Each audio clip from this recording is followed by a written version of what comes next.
Hi, everyone. This is Scott Silverman, co-founder of CommerceNext. Today's conversations with CommerceNext, we're going to be looking at emotionally connecting with consumers. And this past December, we partnered with BizRate Insights to survey more than 1,000 shoppers on this topic. The idea of making emotional connections to consumers is really near and dear to SheerID, who sponsored the research. And I'm excited to be joined today by Bill Schneider, who is SheerID's VP of Product Marketing. Thanks so much for joining Conversations with CommerceNext, Bill. Can you introduce yourself and SheerID and tell us a little bit about why this research is meaningful to you? Sure. Hi, Scott. Good to see you again. Hi, everybody. My name is Bill Schneider. I run the product marketing team at SheerID. And if you don't know SheerID, we work with many retail brands to help engage and verify customers for personalized campaigns for specific consumer tribes like the military, students, teachers, health workers, as an example. And consumer tribes are particularly interesting in that they operate similar to segments, except that they are groups of people that share an attribute of their identity. And because of that, they know other people just like them. And there's a big viral component to these types of offers in connecting with these groups emotionally. So we were really excited to jump at the chance at this research report because, as we've all kind of living through right now with the coronavirus, we're living through this very emotionally charged time right now, and that is changing the way in which we're communicating with our shoppers and with our customers. And we wanted to learn what consumers were thinking now that several companies have recently come out with a vaccine, and it looks like, and this is maybe a little bit of a stretch, but it looks like there's a light at the end of the tunnel, and we wanted to see if consumers were seeing it that way as well. And we have participated in numerous research reports over the last several months to get a handle on what consumers were feeling. And so this report is a great take on what consumers are talking about right now, and I'm excited to talk about it. Yeah, I mean, I'd love to get your point of view on some of the things that we learned from these consumers that we surveyed. And, I guess the first thing I'd like to ask you about is, what did we learn about how COVID is still impacting people now that we're 9+ months into this pandemic? And, were there any specific groups of people who were affected differently or in a unique way? Yeah, that's a great question. We were really trying to understand just that. What were consumers, how did they view their current, shopping experience in light of the recent vaccines that are being made available? And in a word, consumers remain incredibly pessimistic. 67% believe that the coronavirus will continue to impact their daily lives into 2022. And this is impacting just about every facet of their daily lives, but most of all in maintaining social connections and interactions. 49% reported an impact there, and 48% said the coronavirus was impacting their mental health. And what's interesting is that these two categories in particular were a factor of 2x over any other category that we asked about, like financial security, their safety, maintaining hobbies, or their physical health and well-being. So those are two main factors that consumers are dealing with right now, where they're looking for some support. And this was most pronounced with Gen Z and millennials. 53% of college students in particular reported an impact on their mental health and also feeling the pinch financially. And we also asked groups that were kind of frontline workers, if you will, teachers, firefighters, law enforcement, to see what impacts they were feeling. And quite frankly, what they reported was that they were feeling overworked. They indicated that their time for hobbies and interests was in short supply. And so, they were looking for ways in which they could disconnect in a way so that they could recharge. Another interesting factor that we found is seniors, is that they reported a higher than average impact on their physical health, as they've been, in many cases, having to shelter in place and haven't been able to perform some of their normal routines. And I know, thinking about my parents, they definitely fall into that area. So when we look at it overall, areas for self-care, areas for connection, for social connection, or showing that we are thinking about someone, and areas for hobbies and exercise. Those are all opportunities for retailers to provide some support to those types of communities and groups. Yeah, I mean, it's easy, I think, to feel like it's behind us, but clearly that's not the case. Consumers are still in this mode where they're affected by it, and I think that's important for retailers and brands to keep that in mind, as much as we're hearing all this positive news about vaccines and even the economy, not doing as, recovering faster than we were expecting. So, we still, I think we were living in emotionally charged times, and this is a conversation related to digital retail and shopping. And what do shoppers want from retailers and brands? And again, it's great to hear the richness of some of these different affinity groups that we were able to collect some data there. So anything you can share around that would be really interesting to hear as well. Yeah, this is where it gets really interesting. We asked consumers, how can brands and retailers best serve their needs at this time? And we're in a challenging time, and challenging times tend to bring people together. And while people are naturally looking for promotions to help stretch their dollar and alleviate some of the financial concerns that they're seeing, they're also very responsive to retailers who are doing all they can to keep employees on staff, and most importantly, keeping them safe in their stores or in their retail establishments with contactless commerce options and clear messaging on the precautions that they are using. It was also really interesting to see that a meaningful segment of shoppers fully support retailers providing special offers and programs to affected populations, like I was talking about earlier with frontline workers. And we've seen a number of different brands, like Rothy's and Vineyard Vines and the North Face, have very successful campaigns to health workers in particular, and showing their support for that population as they've been trying to keep everyone as safe as possible during this time that we find ourselves in.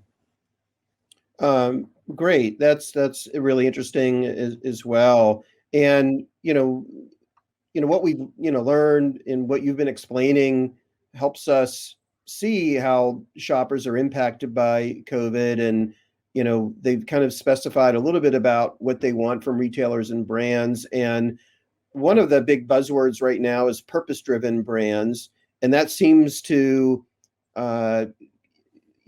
be very relevant to this whole conversation. So I'm interested to hear, what this means to you, this idea of a purpose-driven brand, and how do you see companies executing on being purpose-driven?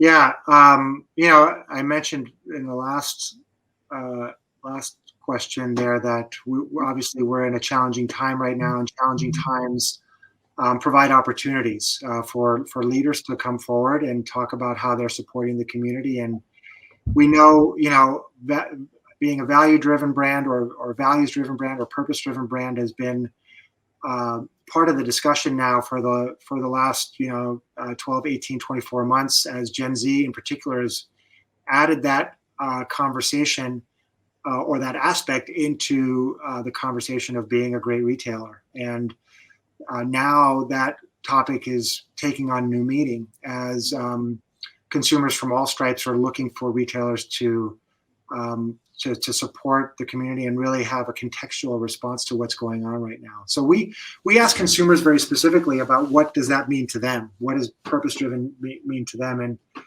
there were a number of different options there on doing the right thing in general for the community, or doing the right thing that the consumer specifically is interested in. And interestingly enough, consumers overwhelmingly said that they are attracted to brands that are simply there to do the right thing, right? They are doing the thing that they believe in, that supports their brand, and that is completely authentic. If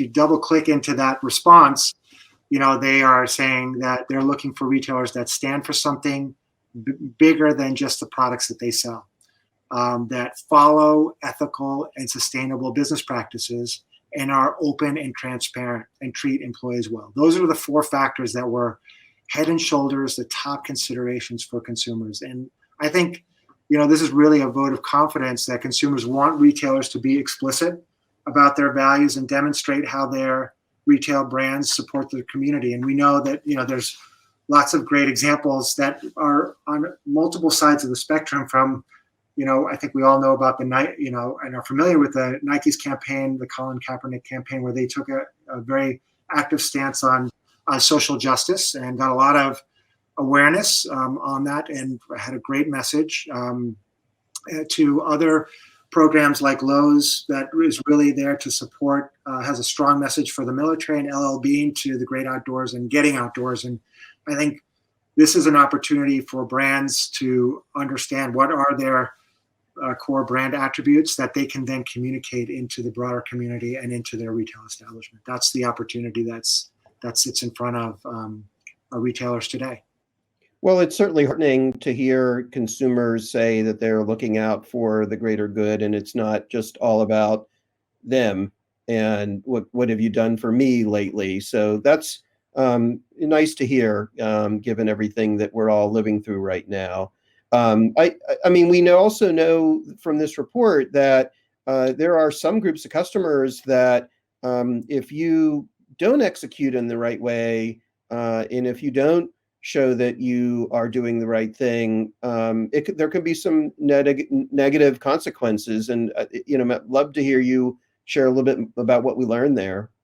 Yeah, I think that's the natural inclination is, stepping forward, being explicit about your values and taking a stand on issues can have negative consequences. And so we wanted to understand how true that is. We asked them if consumers are more inclined to support brands who share their values or go against their values. And surprisingly, from my perspective, surprisingly, people saw values as an attractor more than they saw it as a deterrent. Only 4% said they felt worse when they buy from brands that don't share their values. And 36% said that they feel better when they buy from brands that do share their values. So I think, this goes to show that brands are going to be rewarded for being more purposeful about stating their values and being explicit about that than not. And I think, naturally we have this inclination about thinking about worst case, but in this case, I think it's actually better to think about best case. And values can be this, this attractor, this, lightning rod opportunity for you to develop your tribe, develop your brand tribe, and establish a loyal following, and a more loyal following with the consumers and customers that you're currently working with. Clearly, as I mentioned earlier, this is much more pronounced for Gen Z, who are very value driven and really brought that conversation into our everyday language, as they are more value driven as a cohort, as a demographic. Well, it's always good to have useful information, to have these insights, but ultimately you have to act on them. And I wanted to ask if you have some recommendations for retailers and brands that you could share in light of what we're learning about shoppers from this. Yeah, absolutely. I boil it down to three things. The first is that, the current environment really lends itself to being value-oriented and purpose-driven. And consumers' appetite for that is likely at an all-time high, and it's likely going to be a new normal for us. I think, the environment that we find ourselves in right now, consumers are looking to support the brands that are supporting the community, supporting the things that are important to us, and this is a time for brands to lean in. So, if you haven't defined your values yet, or if you're kind of in process now, this is a time to accelerate that process. And it's a great time to be clear about what you stand for and what is your core mission as a retail brand, and how you can solidify that mission by being explicit with your values today. The second piece is, in light of consumers' preferences to do the right thing, particularly in the time that we find ourselves in right now, retailers should provide clear messaging on how they are keeping consumers and employees safe. That is something that consumers are absolutely looking for right now, and how they are, and also how retailers are supporting the broader community, including affected populations like frontline workers and teachers, as I mentioned earlier. Those are great, shows of support, signs of support that retailers are sensitive to what consumers are going through and what they're feeling right now and what they're looking for. And then lastly, I would say, we talked about the purpose of this study was in many cases, in many respects, to learn what consumers' latest attitudes were now that the vaccines are starting to come into circulation and things are changing so rapidly. So it is a time for you, to keep your ear to the ground, keep listening to what customers are looking for, because I think we're going to see a progressive shift as the economy starts to kind of lift out of our situation and things become more and more people get the vaccine and become hopefully more comfortable with starting to live life the way it's meant to be lived. And I think, retailers that are in tune with that, are staying connected to that, and staying connected to consumers, are really going to come out of this a lot stronger. Well, it's all great advice, and it's always useful to see things from the view of the consumer and the shopper, and now more than ever, given how volatile things are and how things are changing so quickly. So thank you so much for taking some time to talk about what we learned and offer some useful recommendations for retailers and brands, and really appreciate you being with us here today, Bill. Yeah, thanks, Scott.